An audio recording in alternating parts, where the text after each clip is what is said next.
नमस्कार, स्वागत है आपका फिफाना हिंदी क्लासेस के यूट्यूब चैनल पर। और इस चैनल पर आपको कॉलेज एजुकेशन से लेकर कंपटीशन क्लासेस तक का पूरा पाठ्यक्रम उपलब्ध होगा। आइए शुरू करते हैं अगले प्रतिष्ठित निबंधकार के रूप में। तो देखिए, इस क्लास में आज अपन पढ़ेंगे बालकृष्ण भट्ट का परिचय।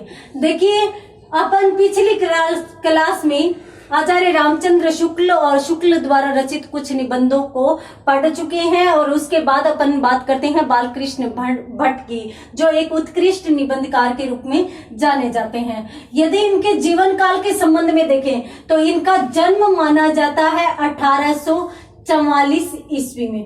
1844 ईस्वी में इनका जन्म हुआ था। कहाँ हुआ जी? प्रयाग में हुआ। अब ये हम जानते हैं कि प्रयाग कहाँ पर पड़ता है? उत्तर प्रदेश में पड़ता है। उत्तर प्रदेश में इनका जन्म स्थान माना जाता है। इनकी मृत्यु की यदि बात करें तो देखिए 1914 ईस्वी में इनकी मृत्यु हो गई थी। इनके जीवन काल से संबंधित यदि बात करें तो देखिए, इनके पिता का नाम था वेणी प्रसाद जी और इनके जीवन काल में इनका सर्वाधिक इन पर यदि किसी का प्रभाव था तो वो इनकी माता का था। क्यों? क्योंकि इनकी माता शिक्षित थी और एक विदुषी महिला थी और इनकी माता का ही इनके जीवन क्षेत्र में सर्वाधिक प्रभाव था। देखिए, ये सिद्धांतवादी थे। माता का प्रभाव ये रहा कि ये सिद्धांतवादी थे और साथ साथ नियमों के समर्थक थे और नियमबद्ध रूप में अपनी जीवनी जीते थे, अपने जीवन का निर्वाह करते थे।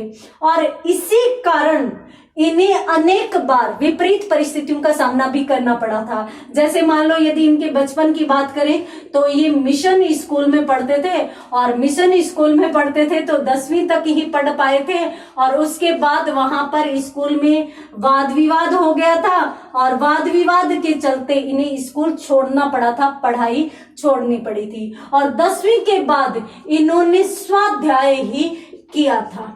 ठीक है, नियमित शिक्षा इनकी उसके बाद हो नहीं पाई थी। इन्होंने घर पे बैठ के ही अध्ययन किया, लेकिन घर पर बैठकर भी अध्ययन किया तो भी इन्होंने अनेक भाषाओं का ज्ञान प्राप्त कर लिया था। जैसे यदि अपन बात करें तो देखिए, इन्हें संस्कृत का अच्छा ज्ञान था, हिंदी का अच्छा ज्ञान था और इसके साथ साथ अंग्रेजी, उर्दू व फारसी भाषा का भी इन्हें बहुत अच्छा ज्ञान था। देखिए, इन्होंने ये पूरा का पूरा भाषिक ज्ञान स्वाध्याय के तहत ही प्राप्त किया था। उसके बाद इन्होंने व्यापार में अपनी किस्मत आजमानी चाहिए, लेकिन व्यापार में इनकी रुचि नहीं थी तो इस कारण इन्हें यहाँ पर इन्हें सफलता नहीं मिली।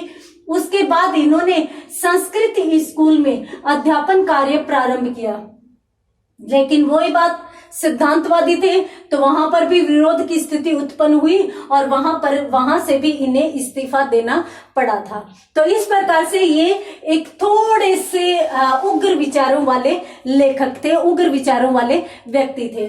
उसके बाद यदि इनके जीवन की विभिन्न उपलब्धियों के बारे में बात करें तो देखिए, इन्होंने एक हिंदी प्रदीप नामक पत्र निकाला था और हिंदी प्रदीप जो पत्र निकाला था वो इनके द्वारा निकाला गया मासिक पत्र था, जिसके ये संपादक थे और लगातार लगभग 32 वर्षों तक इन्होंने इस पत्र का संपादन कार्य किया था। इसमें ये तत्कालीन ब्रिटिश सरकार के बारे में, तत्कालीन ब्रिटिश सरकार की आलोचना लिखते थे। देखिए, ये अभी मैंने आपको बताया कि ये थोड़े से सिद्धांतवादी थे, ये इतने उग्र विचारों के थे कि उस समय हमारा देश गुलाम था। इनके समय में हमारा देश गुलाम था, स्वतंत्रता की बेड़ियों में जकड़ा हुआ था और उस समय ब्रिटिश सरकार का राज होने के बाद भी ये इसकी खुली आलोचना करते थे। अब खुली आलोचना करते थे। तो इस प्रकार के स्पष्ट विचारों वाले, देखिए ये जो भी लिखते थे, चाहे इनके निबंध देख लो, उपन्यास देख लो, चाहे इनके नाटक देख लो, इनकी सूक्ष्म दृष्टि दिखाई देती है, ये सूक्ष्म विश्लेषण करते हुए दिखाई देते हैं। परंतु उस सूक्ष्म विश्लेषण को करते हुए और हर एक पक्ष पर विचार करते हुए और बाद में अपना स्वतंत्र मत इस प्रकार से पाठक के समक्ष रखते थे कि पाठक अनायास ही इनसे जुड़ जाता था। तो इस प्रकार से, और इनके जो रचनाएं मिलती है उनमें यदि अपन प्रसिद्धि की बात करें तो देखिए इनकी सर्वाधिक प्रसिद्धि एक निबंधकार के रूप में मानी जाती है। हालांकि ऐसी बात नहीं है कि इन्होंने निबंध ही लिखे थे। देखिए ये उपन्यास भी इन्होंने लिखे थे, उपन्यास के साथ साथ इन्होंने नाटक भी लिखे थे, इन्होंने निबंध रचना भी की थी। तो यदि अपन इनके उपन्यासों की बात करें तो देखिए इनके द्वारा रचित उपन्यास एक तो माना जाता है नूतन ब्रह्मचारी। नूतन ब्रह्मचारी इनके द्वारा रचित एक उपन्यास माना जाता है, महत्वपूर्ण उपन्यास है। यदि आपने थोड़ा बहुत हिंदी पढ़ी भी है तो आप इनके इस उपन्यास के बारे में, और एक और भी है वो भी महत्वपूर्ण है, कौन सा, सो अजान एक सुजान, ये भी इनका महत्वपूर्ण उपन्यास है। और एक और इनके द्वारा रचित महत्वपूर्ण उपन्यास है जिसका नाम है रहस्य कथा। ठीक है, तो ये इनके द्वारा रचित औपन्यासिक रचनाएं मानी जाती हैं। इनके कुछ मौलिक नाटकों की यदि अपन बात करें तो देखिए इनका एक नाटक था दमयंती स्वयंवर। स्वयंवर ये इनका नाटक था। और दूसरा इनका नाटक था चंद्रसेन। एक और इनका यदि नाटक देखें तो बाल विवाह है, इनके द्वारा रचित नाटक था बाल विवाह है। एक और यदि नाटक की बात करें तो रेल का विकट खेल, ये भी इनके द्वारा रचित नाटक माना जाता है। देखिए इनकी बहुत सी रचनाएं मिलती है, परंतु इनकी महत्वपूर्ण कुछ रचनाओं के बारे में, जो औपन्यासिक रचनाएं हैं, जो नाटकीय रचनाएं हैं, उनके बारे में अपनों ने बात की। फिर भी मैं यही कहूंगी कि इनकी प्रसिद्धि एक निबंधकार के रूप में थी और इनकी उत्कृष्टता, इनके विचारों की उत्कृष्टता किस विधा में दिखाई देती है, निबंधों की विधा में। और यदि अपन निबंध रचना की बात करें तो देखिए इन्होंने दो प्रकार के निबंध लिखे। एक तरफ इन्होंने साधारण विषयों पर निबंध लिखे, बिल्कुल साधारण यानी सामान्य विषयों पर निबंध लिखे, तो दूसरी तरफ इन्होंने गूढ़ व गंभीर विषयों पर भी निबंधों की रचना की। यदि साधारण विषयों की बात करें तो देखिए इन्होंने आंख पर एक निबंध लिख डाला, कान पर निबंध लिख डाला, बातचीत विषय पर भी इनके द्वारा लिखा हुआ एक निबंध मिलता है। तो इस प्रकार से ऐसे विषयों पर इन्होंने साधारण से निबंध लिखे हैं। तो दूसरी तरफ आत्मनिर्भरता जैसे गूढ़ विषय पर निबंध लिखकर भी इन्होंने अपनी प्रतिभा दिखाई है। देखिए इनके निबंध है ना, वो बहुत ज्यादा बड़े नहीं है, संक्षिप्त निबंध है। और संक्षिप्त निबंधों में ये सूक्ष्म विश्लेषण करते हैं और सूक्ष्म विश्लेषण को ये इस प्रकार का व्यंग्यात्मक पुट देते हैं कि लोग इनके निबंधों को भी रुचिकर तरीके से पढ़ते हैं, समझते भी हैं। तो इस प्रकार से इनके जो निबंध मिलते हैं उन निबंधों को कुछ संग्रहों में संग्रहित किया गया है। तो यहाँ पर अपन बात करेंगे इनके द्वारा रचित निबंध संग्रह की। देखिए इनके जो निबंध थे उनको 3 संग्रहों में प्रकाशित करवाया गया था। कौन कौन से? एक तो इनका संग्रह मिलता है साहित्य सुमन। साहित्य सुमन नाम से इनका एक निबंध संग्रह मिलता है। यदि दूसरे निबंध संग्रह की बात करें तो इनके स्वयं के नाम से भट्ट निबंध माला नाम से भी इनका निबंध संग्रह मिलता है। और एक इनके द्वारा रचित निबंधों का निबंध संग्रह आत्मनिर्भरता नाम से भी मिलता है। तो इस प्रकार से इन्होंने अनेक निबंधों की रचना की थी। इसके बाद यदि अपन इनकी भाषा व शैली की बात करें तो देखिए इनकी भाषा जो है वो आम बोलचाल की भाषा है। इन्होंने आम बोलचाल की भाषा या आम बोलचाल के शब्दों का प्रयोग है वो किया है। अब आम बोलचाल के शब्दों का प्रयोग क्यों किया है, बीच में अपन एक चीज और समझते हैं। देखिए, ये भारतेंदु युग के रचनाकार थे। भारतेंदु युग के, मैं यूं कहूं कि ये भारतेंदु मंडल के थे। अपनों ने पीछे देखा कि इन्होंने व्यापार भी किया, अध्यापन भी किया, लेकिन कुछ भी नहीं रुचा। उसके बाद ये भारतेंदु जी के संपर्क में आए, और भारतेंदु जी के संपर्क में आए तो इनसे प्रभावित हुए, इनके व्यक्तित्व से प्रभावित हुए, और व्यक्तित्व से प्रभावित होकर इन्होंने साहित्य की ओर अपना रुख किया और इन्होंने साहित्य में लेखन कार्य शुरू कर दिया था। उसके बाद ये साहित्य से जुड़े। देखिए, भारतेंदु जो युग है वो आधुनिक काल का पहला चरण माना जाता है। यदि अपन प्राचीन की बात करें तो हिंदी साहित्य के इतिहास को 4 कालों में बांटा जाता है: आदिकाल, भक्तिकाल, रीतिकाल और आधुनिक काल। आधुनिक काल में जो पहला चरण है वो भारतेंदु युग के नाम से जाना जाता है। अब ये जो चरण था, इसमें भारतेंदु, ये चरण था, इससे पहले गद्य नहीं था। ठीक है, जैसे ही भारतेंदु युग आया तो इस समय गद्य का विकास हुआ, गद्य का विकास हुआ, और गद्य की विभिन्न विधाओं में इस समय निबंध विधा का भी विकास हुआ। और निबंध विधा के, जैसे ही निबंध विधा का विकास हुआ तो उस समय निबंधकारों के समक्ष बहुत से विषय थे। कौन कौन से? देखिए, एक तरफ तो जनता की विकट परिस्थितियां थी, जनता की हालत गंभीर थी। क्यों? क्योंकि ब्रिटिश राज था, और ब्रिटिश राज के द्वारा, ब्रिटिश सत्ता के द्वारा जो अत्याचार किया जाता था उसके कारण और सामाजिक विसंगतियों के कारण उस समय के हालात बहुत ही ज्यादा खराब थे।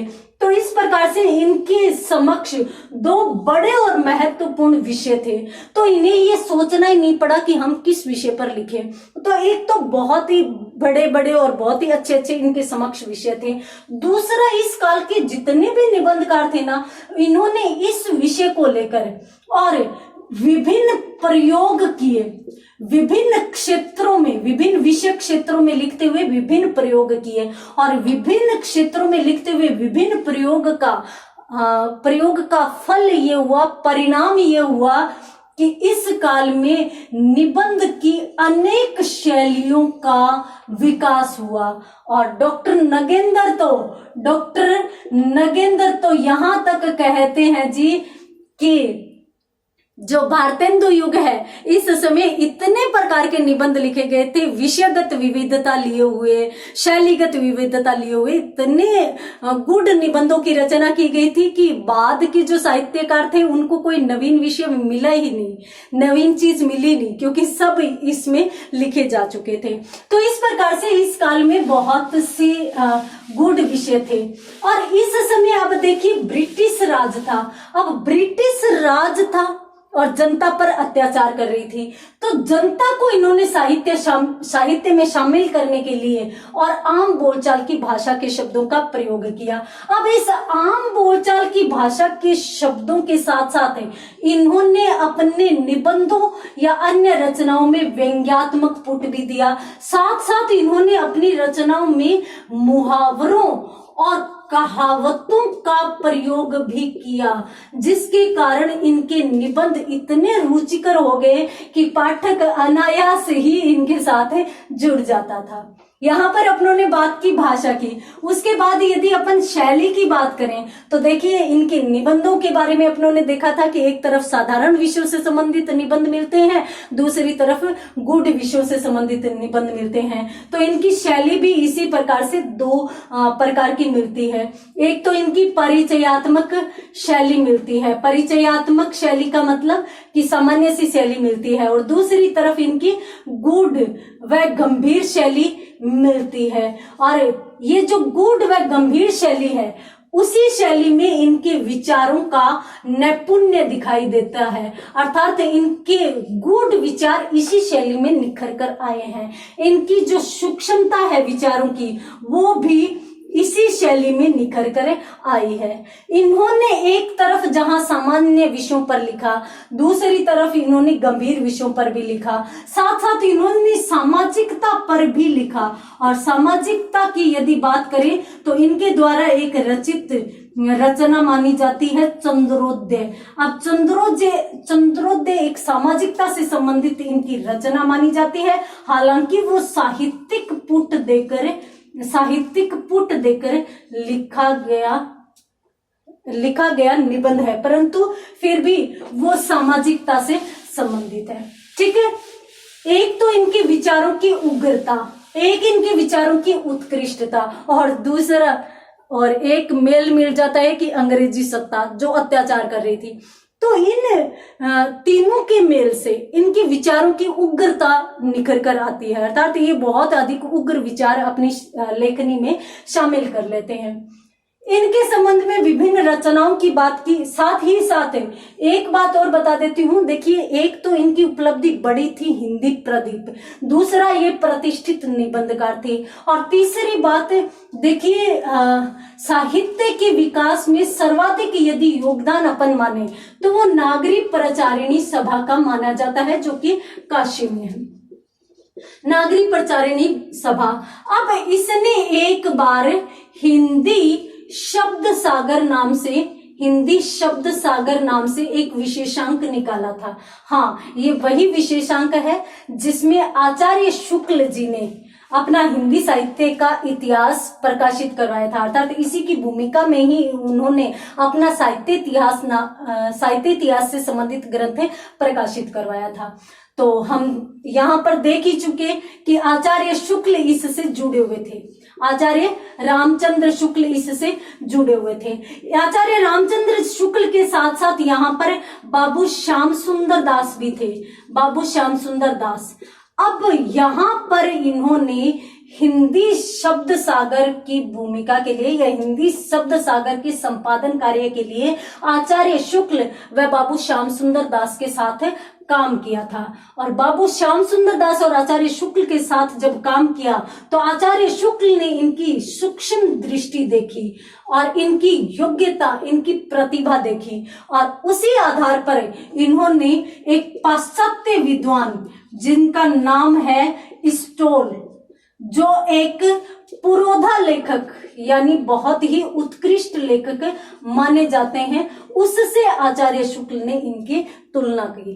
तो यहाँ पर यदि आपसे पूछ ले कि स्टोल से तुलना किसकी की जाती है, भट्ट जी की जाती है कि किसने, तो आचार्य शुक्ल ने। डॉक्टर नगेंद्र ने क्या कहा था? डॉक्टर नगेंद्र ने कहा था कि भारतेंदु युग में जो विभिन्न विषयगत विविधता थी वो इसी युग में मानी जाती है। देखिए, भारतेंदु युग में निबंध का विकास हुआ। भारतेंदु जी स्वयं उत्कृष्ट निबंधकार थे। उसके बाद बालकृष्ण भट्ट, प्रताप नारायण मिश्र जैसे बड़े नाम इस युग में हुए। तो इसलिए इस काल में निबंध विधा जन्मी और यहीं पर प्रौढ़ता को प्राप्त कर गई। तो यहाँ पर अपनों ने बालकृष्ण भट्ट जी का सामान्य परिचय देखा। उसके बाद अगली क्लास में उनके द्वारा रचित निबंध को लेकर, तब तक के लिए धन्यवाद।